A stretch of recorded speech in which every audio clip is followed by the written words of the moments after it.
I cannot begin to tell you how excited I am about today. This is Constitution Day, folks, Constitution Day.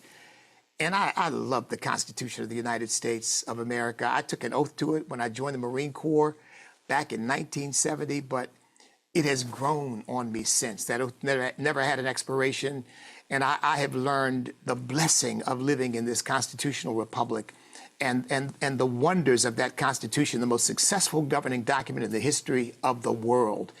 Well, I'll tell you, I've got a guest who probably knows more about the Constitution than I've even thought about, certainly knows a great deal about American history and government. He's a former congressman from Ohio. He's been an advisor to presidents. He's spoken all over the world about a variety of subjects pertaining to he's an economist and just an overall commentator on our human condition, but particularly as it pertains to the United States of America. He's a dear friend, someone whom I deeply admire. The Honorable, he probably get a little embarrassed. I said the Honorable, but he is the Honorable and former Congressman Bob McEwen. Bob, welcome to today's Stand-a-thon, Constitution Day. You are my first guest today, and I want to thank you for taking time out of what I know is a very busy schedule to be with me today. Bishop, it's an honor to be with you anytime. You know that I'm one of your biggest fans. I appreciate what you do. And to celebrate the Constitution, people need to understand, what does that mean? You know, if you go along the Rio Grande, on one side of the Rio Grande, you can just stand there and look on both sides. Everything looks the same. But on one side, there's peace, there's abundance, there's golf courses, there's beautiful homes, beautiful sanitation systems. On the other side, there's danger. The houses have walls around them. They have cut glass on top of the walls. There's poverty, there's pollution, there's chaos. Now, what is the difference between just both sides of the river? One has the Constitution of the United States of America, and the other one doesn't. And it had during the Mexican War, if Texas and those would have gone with Mexico, it would have looked like that as well. It's the Constitution, the oldest document in the history of government. There's no nation on earth, not even close, by the way. It's not like it's twice as, but most of them 17, 20, maybe 50 years old. And America is now approaching 250 years old, the oldest in the history of man, of one document that established this little nation of 4% of the population of the world and made it the lighthouse for the rest. And what made it possible? What is it? It's actually the Constitution. If we don't understand it, if we haven't read it, we haven't paid attention to it, then people can come along and say, why don't we do these things? Why don't we just give free food and have grocery stores all over New York? Just go in and take it. Why don't we take from those people, those billionaires? They don't need all that money. Why don't we just take that money? Why don't we just, the country would fly into a spiral, just like every nation does, except for one thing: the Constitution of the United States, that protects our rights and protects our property, so that this nation could bless the entire rest of the globe.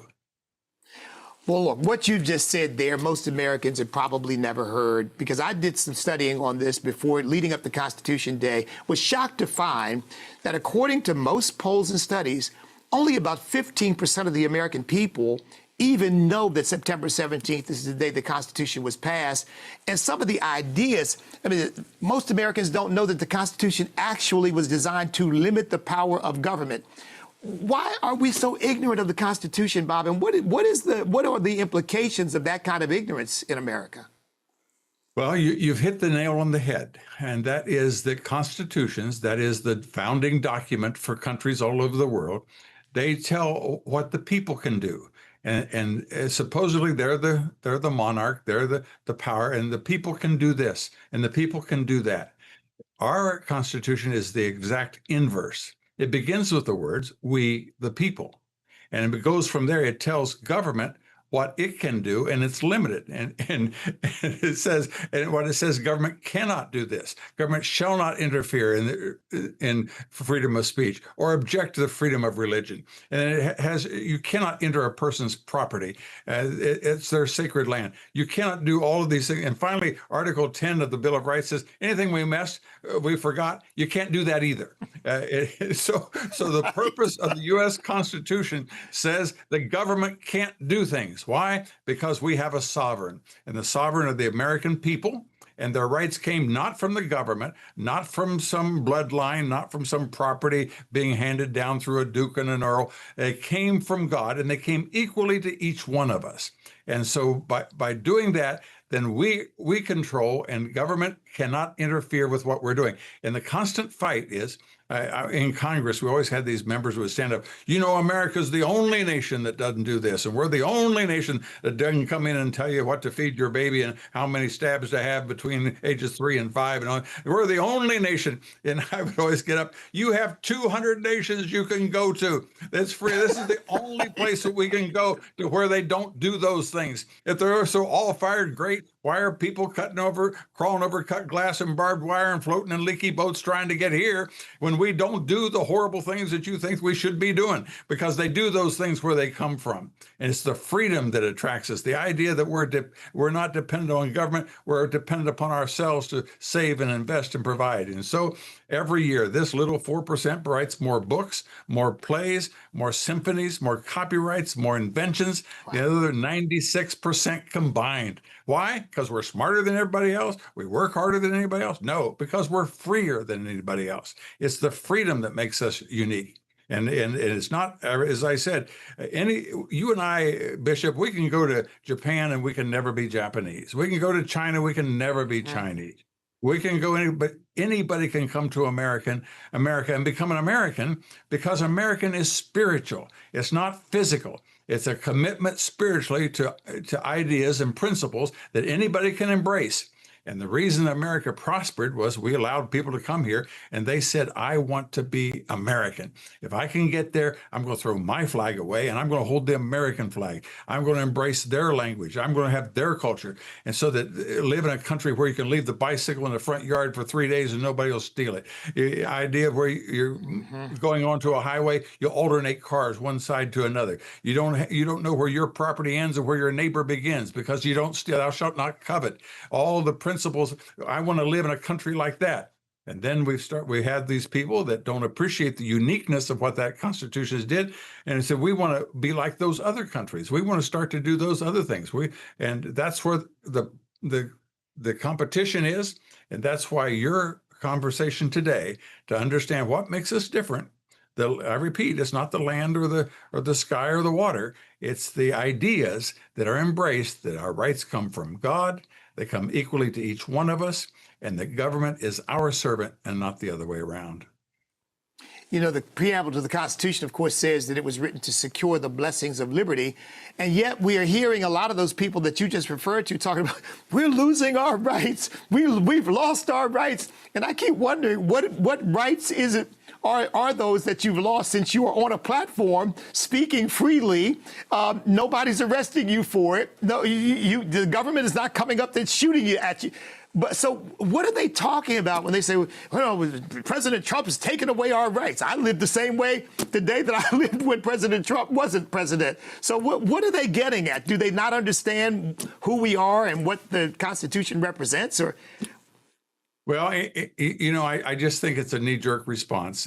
When your argument fails, and what was it that Socrates said, that when your argument fails, that then abuse becomes the vehicle of the loser, or something to that effect. That is, that if I can't win, I'll just call you a Nazi or a racist or something. And it's interesting, Rush Limbaugh used to see how long it would take till they, oh, you're just a fat old Nazi. You could tell when the guy recognizes that his argument doesn't stand, then they go to do that. But I'll tell you what really does bug me a great deal is that when people came to America for all these years, they they came here voluntarily because they wanted to become American, and they had to sacrifice. They left their family, they left their language, they left their neighbors, they left their churches, and they came here to become American. Now you can go back and forth. You can sit and watch your own in your own language, your own TV. You can talk unlimited with no cost on WhatsApp. You can talk back and forth.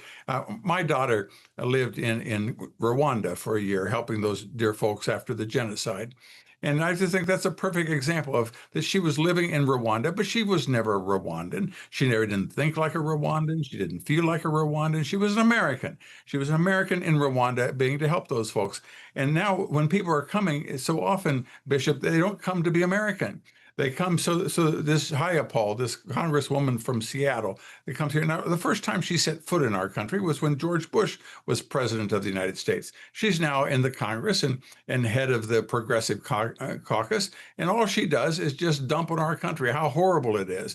And then you've got this woman from the palace, wears the Palestinian flag all the time, wears the Palestinian garb from Detroit. These people that come to this country and they want to change America. If it's so wonderful where you were that you want to change us to, we quite happen to prefer it, and we will give you a one-way ticket, and we'll deliver you back to where you think is so great. You take the gal from Somalia there in Minneapolis. Her Yes. father was a murderer, a radical, and a refugee because they were going to kill him because he was trying to kill all of them. America took him in and took her in. And brother, I'll give you $100 if you can ever find one time that she ever said something good about my country.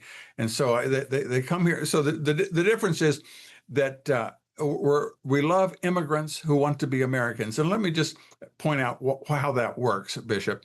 Let's say you live next to an air base, and the people rotate through, or you're in a business and they ask you to leave the country for 3 years and come back, and you're going to have your apprenticeship.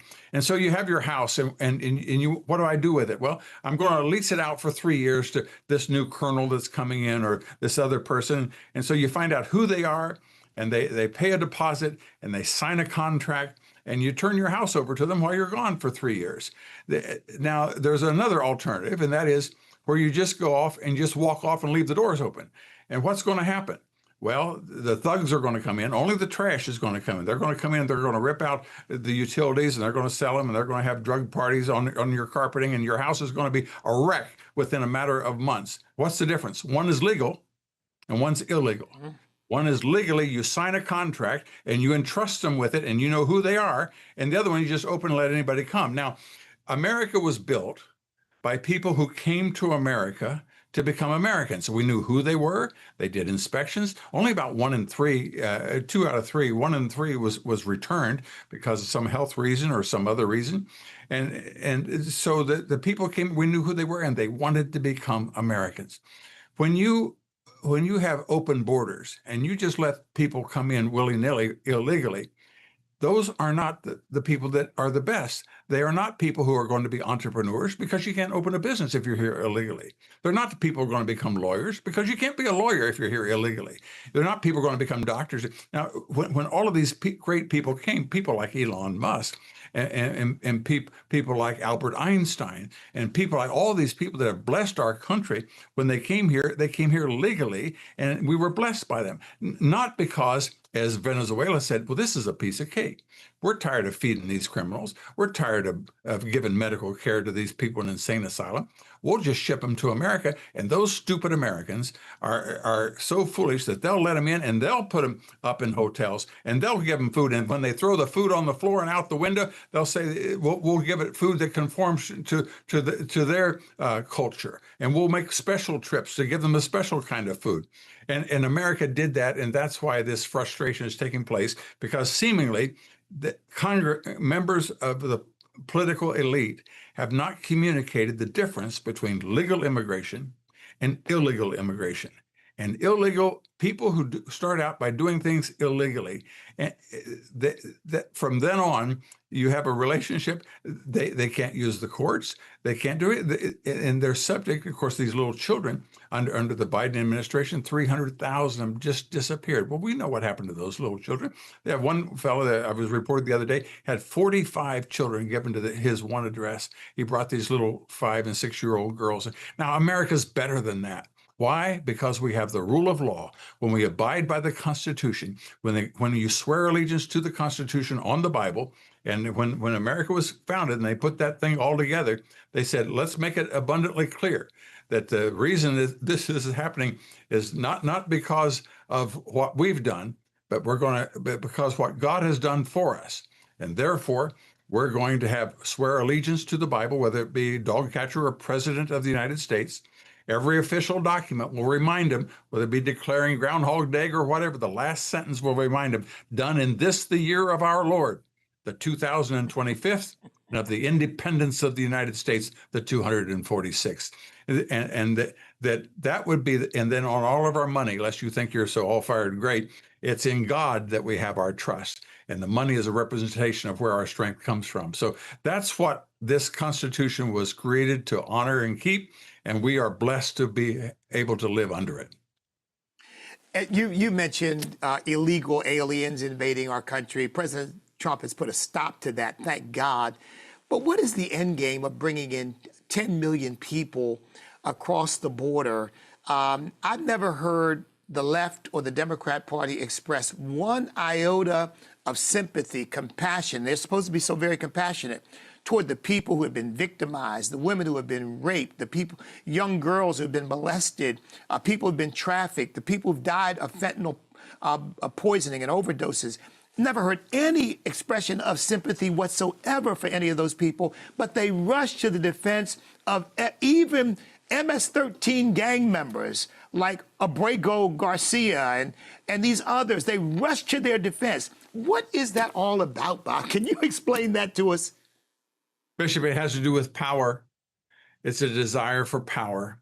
And in America, as we said, it doesn't come from a bloodline or it doesn't come from how much property you own. It becomes by being elected by people voting for you. And they give you power to lead in a city or a state or a nation. And the principle behind this bringing people in is that that's the calculation of the people that are added to a congressional district. Therefore, you represent those folks. And that gives you power. And they are committed. You promise to give them things, and they'll give you their support. And in California and other places, it's against the law to ask them if they're illegal when they're voting. You're not even allowed to ask. So that's what it's all about. It's because you can't win on the basis of ideas, of principles, as in Middle America and Main Street America. But in these large cities, you're able to do it. Because that's why they bring in these millions of people to increase their vote. We figure that there's at least 17 more votes on the other side just from bringing in these illegal, and you know how close it is. That's why they want to do more of it. Now, you said that so clearly, so cogently in a couple of minutes. Why don't I hear that explanation more from politicians explaining to the American people what's really going on here? Because it's clearly not compassion for the people coming across the border, because many of them are being abused. Why won't more explain to the American people we're basically being used? It's kind of a takeover that is going on, bringing in foreigners in an attempt to try to get, as you said, power. And Bishop, it really just stick in my craw. There's a group of people that a republic is a limited government. Democracy is power from the group. And so the word democracy is not used in any of the Constitution or any of the constitutions of the 50 states because our rights don't come from the group. But for the left, thinks power comes from the group. That's why they talk about gay rights and women's rights and African American rights, because they want to get the group. And then what they said was, when we wanted to have equality, the Republicans wanted to do away with slavery. They kept, who's going to pick our cotton? Who's going to pick our, why? They didn't see them as individuals, as Americans. They saw them as people that could pick their cotton. And when you listen to these folks every time, who's going to collect our vegetables?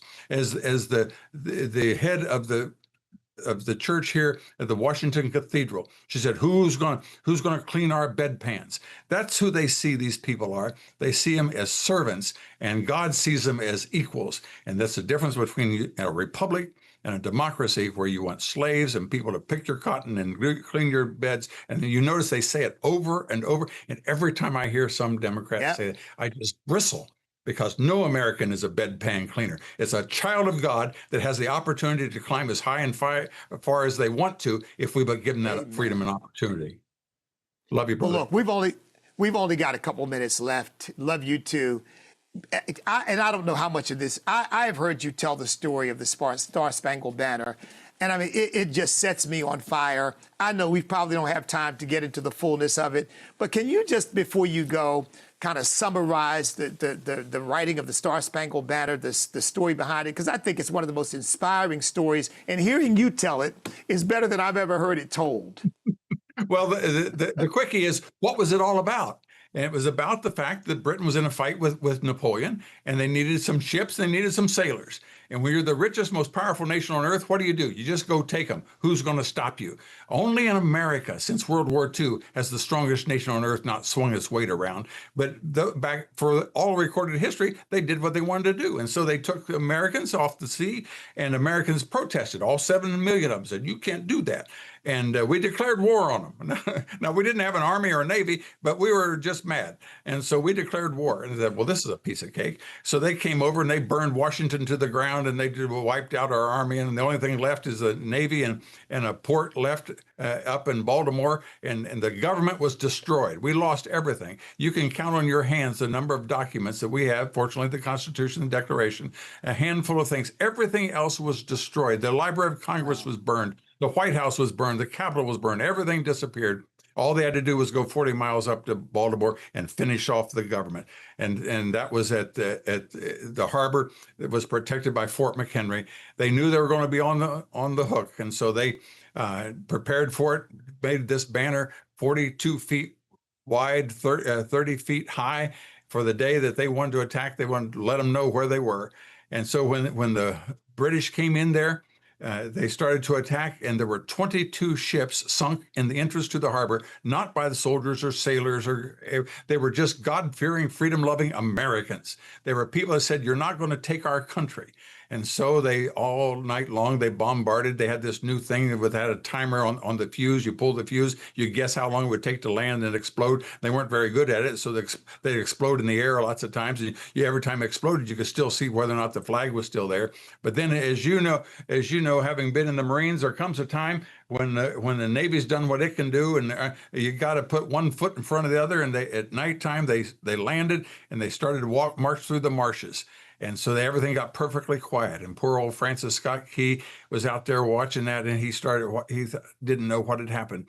In the quiet of the night, he said, "Oh, say the sun's going to come up. Oh, say, can you see by the dawn's early light what so proudly we had hailed at the twilight's last gleaming, whose broad stripes and bright stars o'er the ramparts we watched were so gallantly streaming. The rockets' red glare, the bombs bursting in air gave proof through our flag. They gave proof through the night that our flag was still there. Question, Jose, does that Star-Spangled Banner yet wave over the land of the free and the home?" He doesn't know if he's got a country or not. And what happened was they made those same God-fearing men, if you understand. So God holds the man responsible for the protection of the family and the country. I wouldn't give you 25 cents for a guy that when they're breaking into his house, he sends his daughters to go defend him. But nevertheless, they're out there in the weeds, and they were so unsuccessful that the attack was canceled, and they came back. And as the dawn began to come up, they began to see that the flag was still there. The Americans had won. He rode into the Queen Indian Hotel, or began to write 3 more verses. The last one being, "Oh, thus be it ever." Thinking about us here on this day, the 250th anniversary. "Oh, thus be it ever that free men shall stand between their loved homes and the war's desolation. Blessed with victory and peace, may this heaven-rescued land praise the power that has made and preserved us a nation. Then conquer we must when our cause it is just. Let this be our motto: in God is our trust. And the Star-Spangled Banner in triumph will wave o'er the land of the free and the home of the brave." Bob McEwen, thank you so much for taking time, man. You've set us on the right path here. You've inspired us and encouraged us and informed us. God bless you. Safe travels. I know you've got a lot of other things you could be doing. I appreciate you taking time with me today. Thank you for doing this for our country and for your service and your example, Bishop. Bless you. All right. Bless you, brother. Folks, I want to thank all of you that are tuned in to this Constitution Day live stream. We're going to spend the entire day. I don't know that we'll have guests as good as the one we've just had, but we're going to have guests all day who are talking to us about our Judeo-Christian values, about the principles that made this country the greatest nation in the history of mankind. As you all know, we've been asking for the last 76 days for three things: for prayer, asking you to pray for our country, because even though we have a president who I believe deeply loves this nation and is always going to try to do what he thinks is best, not for himself, but for the American people, we've still got a group of people out there who just hate America. And frankly, they hate those of us who love America. They hate us because we love America. And we've got to defeat those ideas. I don't know what's going to happen with those people. Maybe some of them will change their minds, but we got to defeat those ideas. And this day is dedicated to acknowledging our country as a wonderful constitutional republic that is really has been, as our guest just said, has been a blessing to the entire world. I mean, we've not only been a blessing to the American people, we've been a blessing to the entire world. The world has benefited from the existence of America. In fact, just think about it for a moment. I shudder to think what the world would look like if there were no United States of America. I really do. I can't imagine how dark a place it would be. But God has used us to be that shining city on a hill, and we've shined not only to light this continent from coast to coast, but we've really lit up the whole world. So pray for us, pray for our country, pray for Stan. We've asked you to volunteer. We've got some chapters across the country, but we're looking to create more, and we're asking you to volunteer to help us, or be an ambassador for Stan, wherever you are. Even if you say, well, I don't want to run a chapter, but you can be one of our ambassadors, and you can be out there as a spokesperson for what we're trying to accomplish, which is to bring Americans together across all racial and cultural lines, individual liberty over ethnic and racial identity, come together as one nation under God to preserve this Judeo-Christian nation that God has so wonderfully and graciously gifted to us. And then, of course, we're asking you to contribute, because we are an organization that is committed to doing everything we can to save this country. We're not in it for the money, but we need money in order to do it. And so we're asking you to go to our website, standamerica.us, and make a contribution. We've been at this for 76 days. I said you can give $1 a day, that'd be 76 bucks, or anything you choose to give would be deeply appreciated. We've had people contribute $100 a day, $7,600. Maybe that's more than you can do, but whatever you choose to do will be much appreciated, because we've got a lot going on, a lot that we are working on.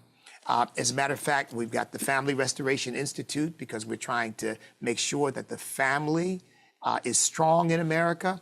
And I'm sure all of you know that the family has really been under assault all across the board, most acutely in the Black community.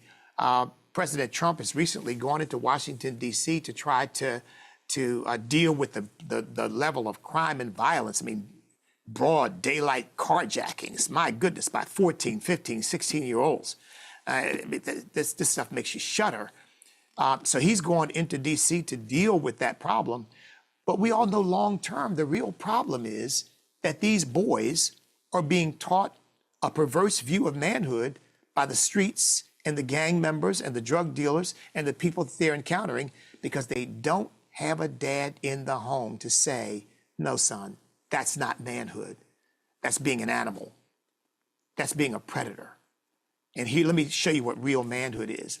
We've got to rebuild the family in America, and I really believe it can be done if we just get government out of the way and we begin to unapologetically say what the truth is, which is that marriage is a union between one man and one woman only.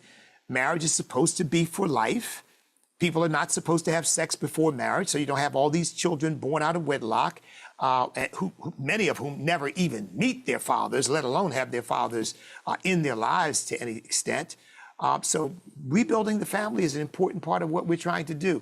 The short term, respecting law enforcement, letting them do their jobs. I mean, we've gone through 5 years of defund the police, dismantle the police, reimagine the police. And you've got the mayor of Chicago when asked, wouldn't 5,000 more police officers on the streets of Chicago help? He said, no, what we need to deal with crime is affordable housing.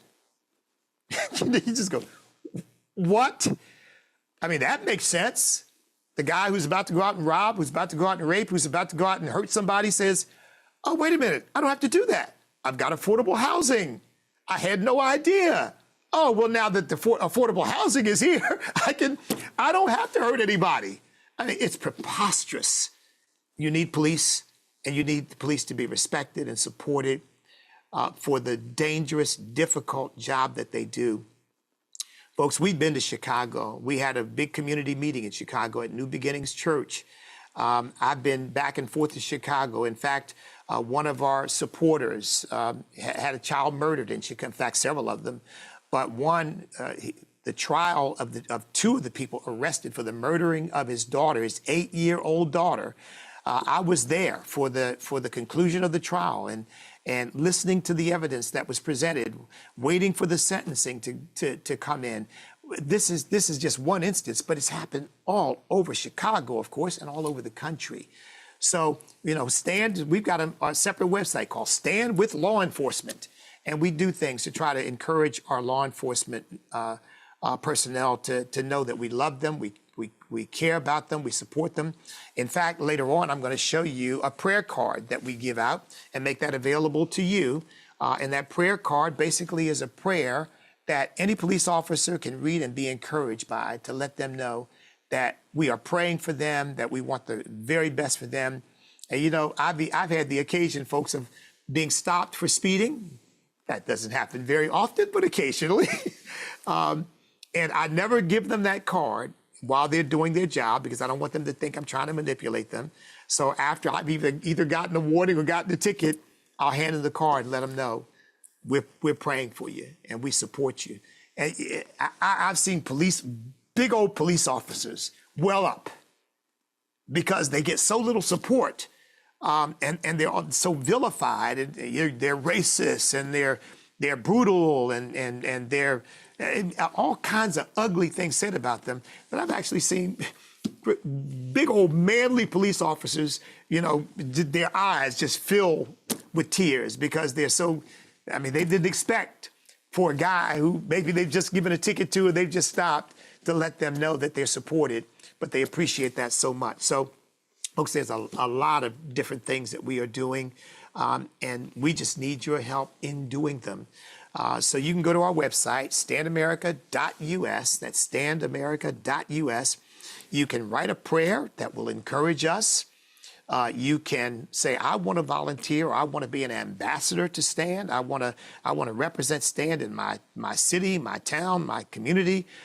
You can do that for us. That doesn't require you to try to do any organizing. You can just kind of be a spokesperson. When some issue comes up, you can speak for Stand, because I can't be all over the country, and neither can my staff or my board or the executive committee of Stand. We can't be everywhere. You can be part of that. We can be a platform for you to be able to express yourself and know that you have our complete backing. And then, of course, anything you can do to support us is much appreciated. We have monthly donors, Patriot Partners, who give anywhere from $5 to a few $1,000s a month, because they believe in the work that we're doing. And believe me, we treasure every single one of them, because we know that person giving that $5 a month, that person cares, doesn't have a lot of resources perhaps, but wants to be a blessing and wants to be a support to us. And they're just giving their $5 a month, and they're just sending it in just like clockwork. And we deeply appreciate it. And that person who's able to do more is doing more because they want to invest in an organization that they know loves this country and is committed to doing everything we can do to see to it that this country remains the last best hope of mankind among nations on the earth, and that we remain a shining city on a hill. So thank you all for being a part of Constitution Day. We've got, like I said, we've got a big day planned for you, and we've got a number of different guests coming in. I'm going to hold you in suspense because, believe me, you're going to be pleased with we're going to cover a bunch of different topics and a bunch of different emphases. We're going to talk about the Second Amendment with some Second Amendment experts. We're going to talk about marriage and family with some folks who are going to be prepared to just really expound on that and how we rebuild the American family. We're going to be talking to people about the Constitution and about constitutional jurisprudence and where we are right now in our jurisprudential situation with a more conservative court, but perhaps in some ways an unreliable court, because Clarence Thomas and Samuel Alito can be absolutely, uncategorically, I mean, they are absolutely, without any compromise, committed to constitutional interpretation based upon the text and the original intent. And the other three, sometimes they are, sometimes they aren't. But we praise God for what we've got. We're going to work with that. We're going to talk to people like Matt Staver about that. And some others as well about the Constitution and about the implications for the future given this court.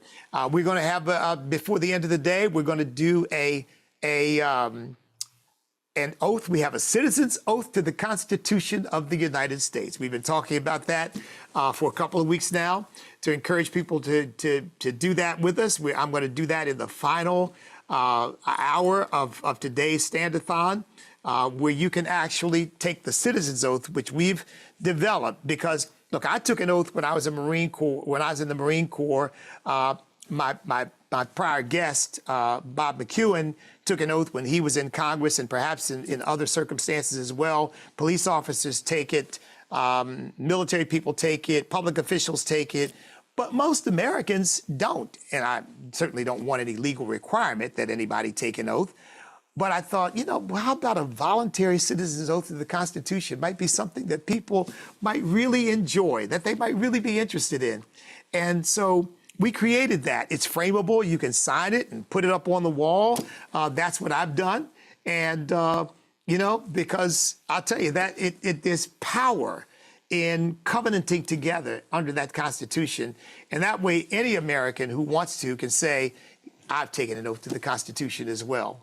Not just police officers, not just military people, not just public officials, but every single one of us can say that. It's a citizen's oath. It's voluntary.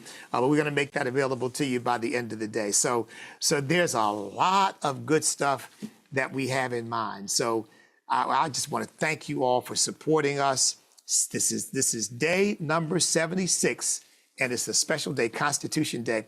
And by the way, let me also add this.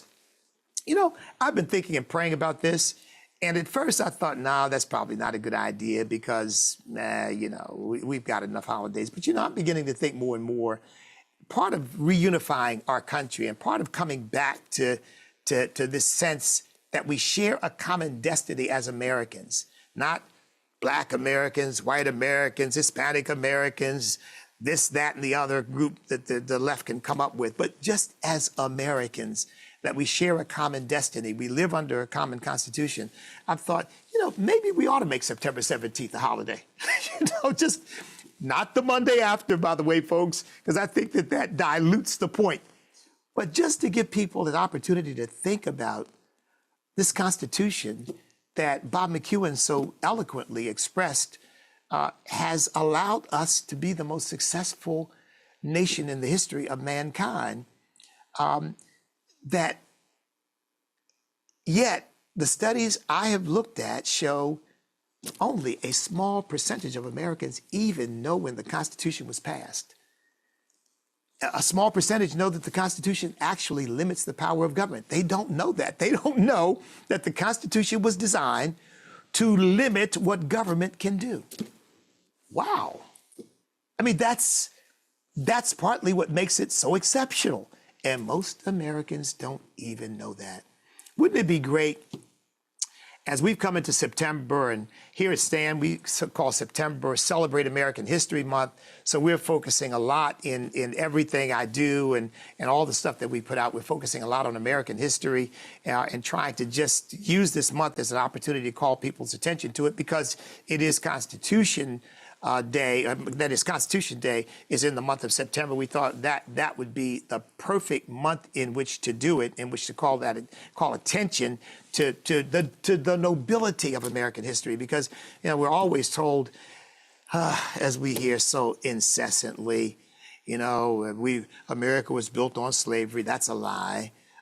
We stole the land. That's another lie. I mean, people trying to take their contemporary sensibilities and apply those to 400 years ago, which is just, it's insane. The whole world was governed by conquest. And the American settlers didn't arrive here thinking that they were going to conquer anybody. But of course, as the population grew and natives clashed, of course, the competition for land, which had already been happening between Native American tribes anyway. It's not like, they were all settled, living in utopia. Everything was wonderful. And then Europeans came and messed it all up. It's just ridiculous. It was just part of the evolution of mankind's history, that people began to travel. And as they travel, cultures clash, people clash. But it's not as if they arrived at the continent and there were probate courts saying, oh, no. This land is owned by this chief.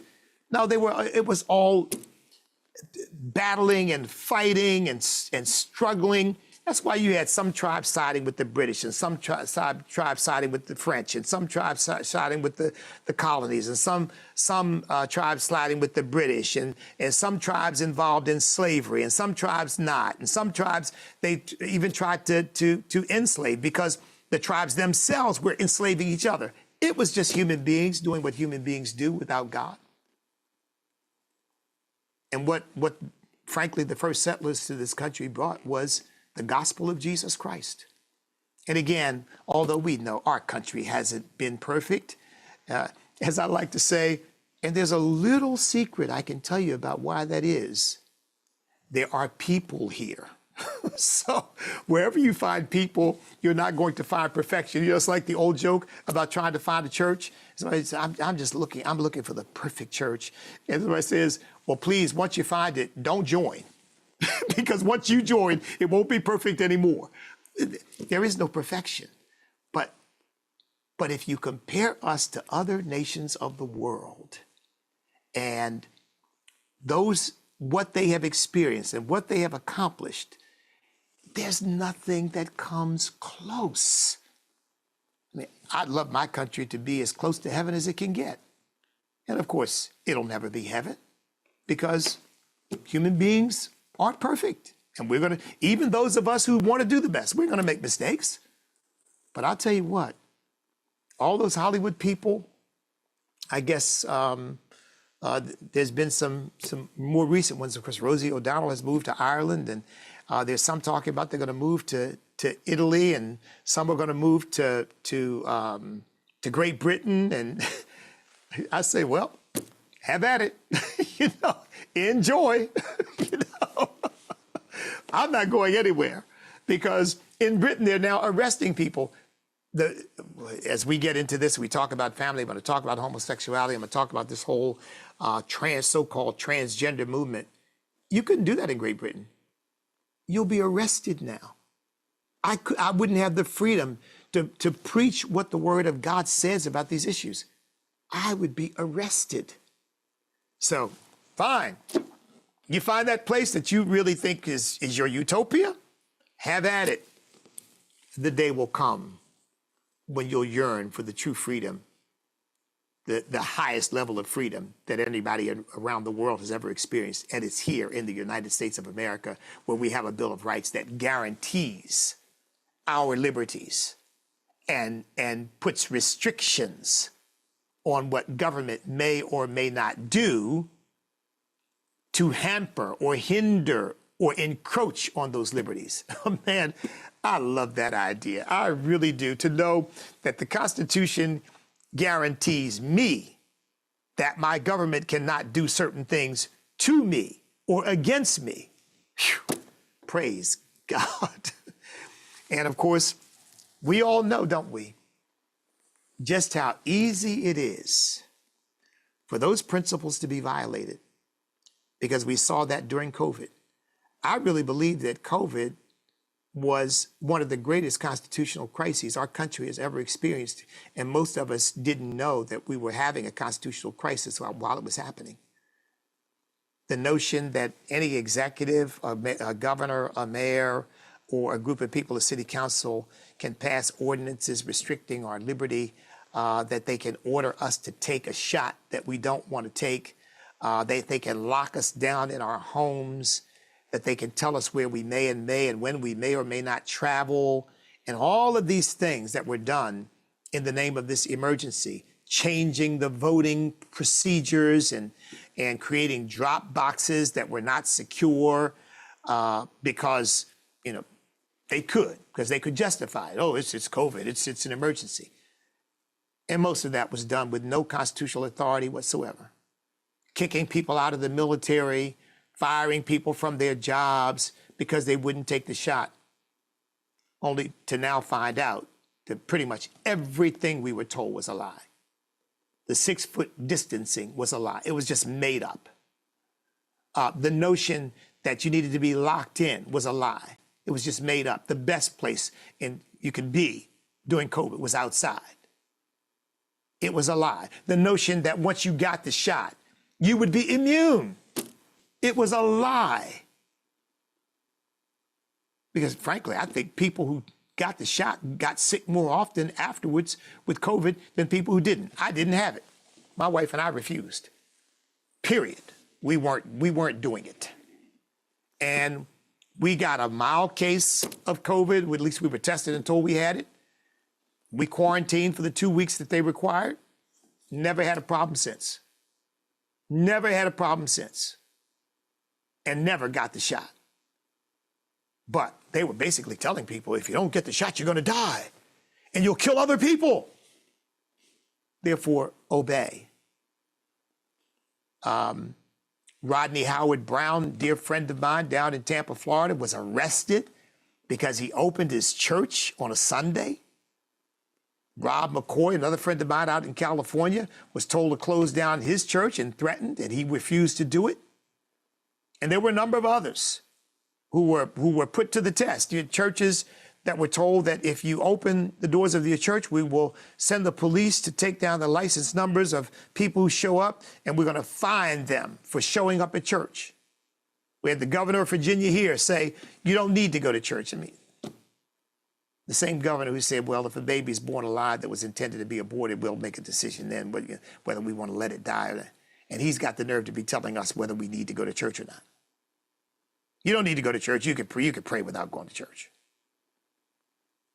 I mean, that's like the devil telling you don't need to pray. Because that's pretty much who was speaking through it.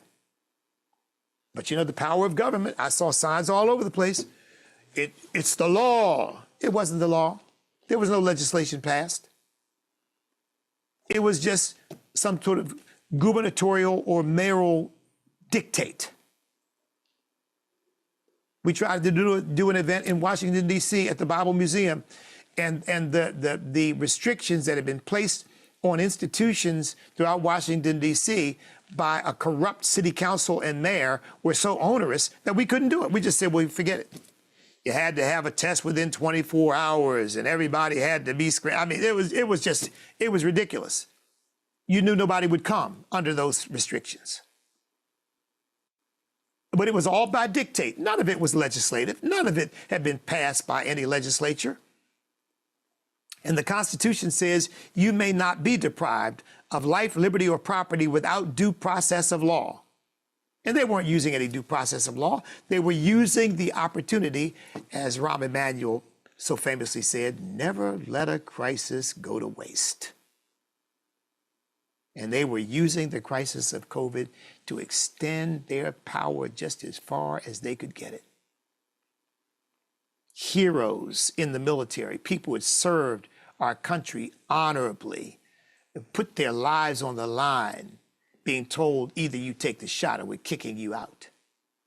I stood at a ceremony with some Navy SEALs who had been kicked out, but they had to be reinstated and paid. Because once it wound its way through the courts and ultimately got to the Supreme Court, it was declared to be an unconstitutional act. You can't force people to do something like that. You can't. We hear the left saying all the time, my body, my life, or whatever it is they do to talk about to justify killing an unborn baby. Well, that apparently is okay. But when it comes to saying, well, wait a minute, I don't want a foreign substance injected into my body that hasn't been thoroughly tested, because it hadn't been, it hasn't been vetted in the normal course the way vaccines should over years, and I don't want to take that. Oh, well, we're going to force you to take it, or you're going to lose your job. We're going to force you to take it, or we're going to kick you out of the military.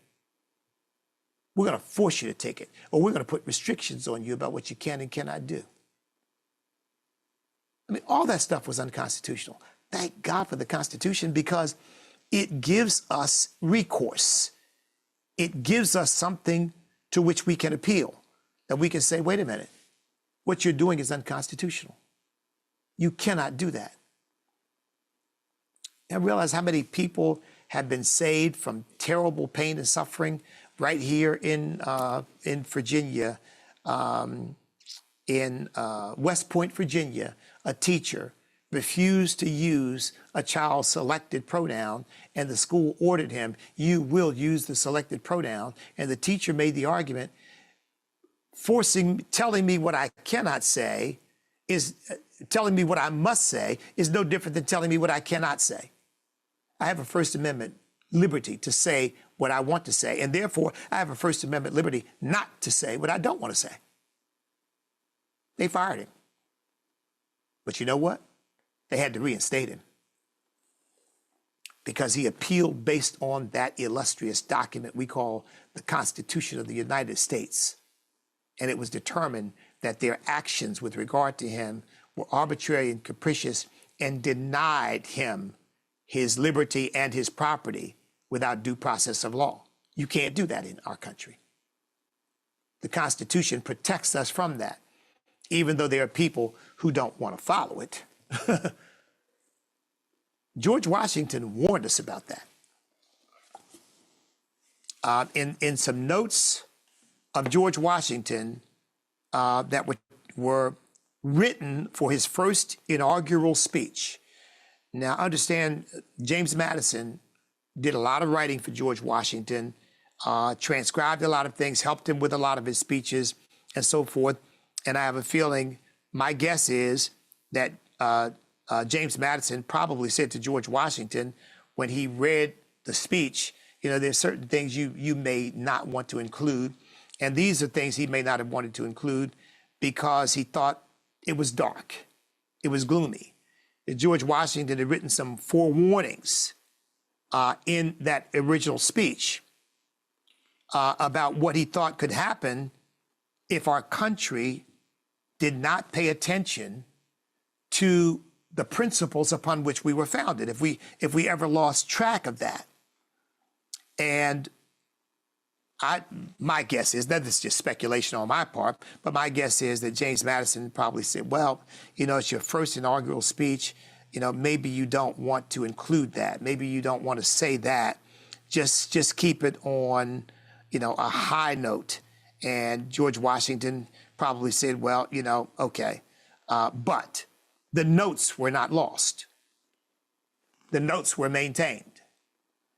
And it was, I have read this to people and had them say, wow, he could have written that yesterday. I mean, it's just an amazing thing. Of course, George Washington is my favorite American figure. As you all know, he presided over the Constitutional Convention because there was no one who was, shall we say, more respected and who held more influence than George Washington. And so him presiding over, he didn't speak much, but he presided as the indispensable man over the Constitution, and his support for the Constitution, I really believe, was instrumental in getting the Constitution passed.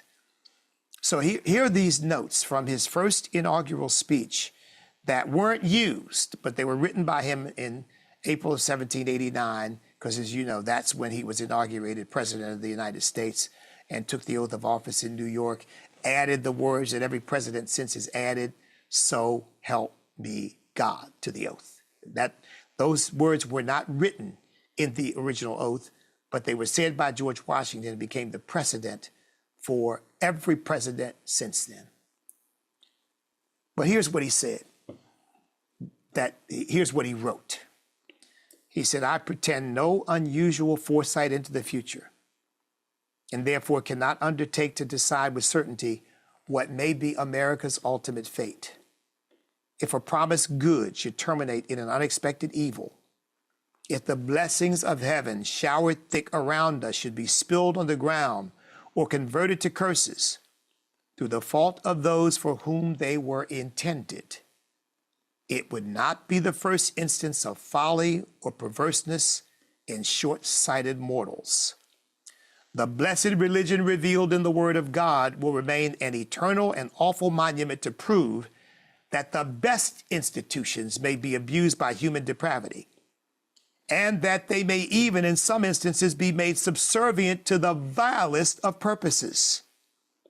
Should hereafter those entrusted with the management of this government, incited by the lust of power, overleap the known barriers of this Constitution and violate the unalienable rights of humanity, it will only serve to show that no compact among men, however provident in its construction and sacred in its ratification, can be pronounced everlasting and inviolable against the sweeping torrent of boundless ambition, aided by the sapping torrent of corrupted morals." It's one of the reasons why I love George Washington so much. I really believe that just as without pastors preaching liberty during the Revolutionary War period, without George Washington as the leader, the commander-in-chief of the army, and then ultimately the first president of the United States, I don't believe we would have had a constitutional republic. God assembled a unique group of men to create a unique nation. And he is absolutely right about this, because we're witnessing it now. We're seeing how boundless ambition, look at Mamdani in New York right now. Boundless ambition, corrupted morals. An avowed socialist, really a communist, from everything we hear, is very likely to end up as the mayor of New York. And there are others like him popping up all over the country. So we've got to always come back to the Constitution of the United States, because it limits the power of even those people who don't respect it and don't respect us, really, and don't respect individual liberty. Because these people tend to be collectivists. They see us as representatives of some group that they've concocted, either a victim group or what they would see as a villain group. Yeah, you know, the victim group being whatever group they choose: Black, Hispanic, women, illegal aliens, Muslims. You know, they'll pick and choose. Don't forget the sexual deviant class, you know, of homosexuality and transgenderism and this, that, and the other. And then you've got the villain class: Christians, white people in general, white men in particular, people, capitalists like the health executive who was assassinated, and his assassin has been hailed and feted and admired. And look, it's Constitution Day, folks, and thank you for joining us. And this is the second hour of our Stand-a-thon live stream on Constitution Day. I'm Bishop E.W. Jackson, president and founder of STAND, staying true to America's national destiny. That's why we're hosting this, because we love this country, and we're going to stay true to America's national destiny, and we're going to acknowledge and revere the Constitution of the United States as the most successful governing document in the history of mankind. We're asking you for three things today: to pray for us, pray for our country, pray for Stan, dedicated to blessing and saving this great constitutional republic that is based upon Judeo-Christian morals and values. Volunteer. As I said, you can start a Stan chapter, you can become an ambassador, or you can volunteer whatever talents or gifts or abilities you have that you want to help us with.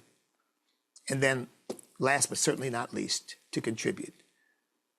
Everything we do costs money, and we really believe that you give and it shall be given unto you, full measure, pressed down, shaken together, running over. I want to remind you, by the way, there are more than one way to give. We believe in estate giving. My wife and I have included our ministry in our estate plan so that when the Lord calls us home to heaven, whatever property we have left, a percentage of it is going to go, whatever value is left, the percentage of it is going to go to Stan and going to go to our church and going to go to other ministries that we designate. Because we believe that we ought to support those things that we really believe in. And as we depart, we ought to make sure that the organizations and the ministries that we believe in are supported by whatever property we have left. And, there's also endowment giving. There's some people, some of you may be watching now, who can give $1 million, who can give, $10 million. Jeff Bezos gave Van Jones $100 million. Don't ask me to explain that one. It doesn't make any sense to me whatsoever. But whatever you give, believe me, we will appreciate it. And your monthly giving is very much appreciated as well. As little as $5 a month. Believe me, that matters. It's an encouragement to us. So, look, God bless each and every one of you. I'm excited. This is Constitution Day. We need to make Constitution Day a federal holiday, folks, so that every American, every child knows what's September 17th. That's the day the Constitution was passed. It's a unifying factor, just like our flag, just like July 4th, Independence Day, bringing us together rather than splitting us apart.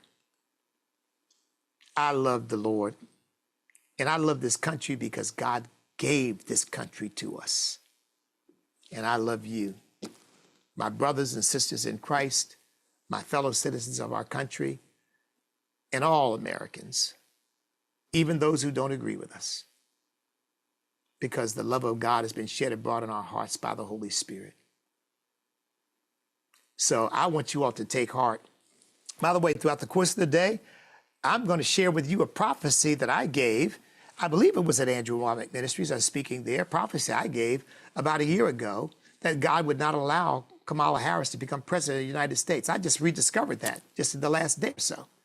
I had forgotten about it, but I prophesied it. I said, God's not going to allow her to become president.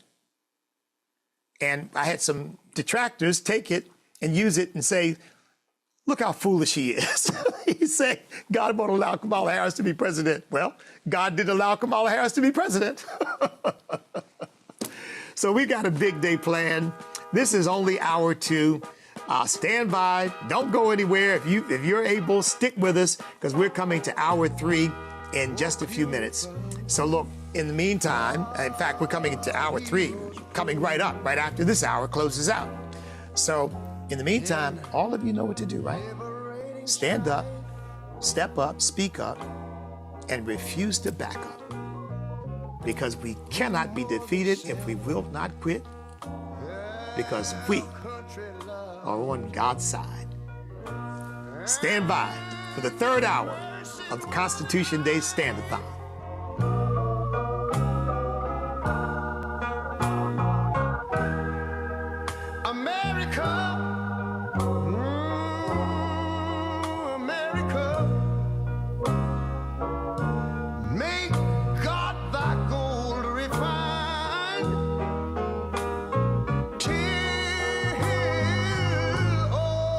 Success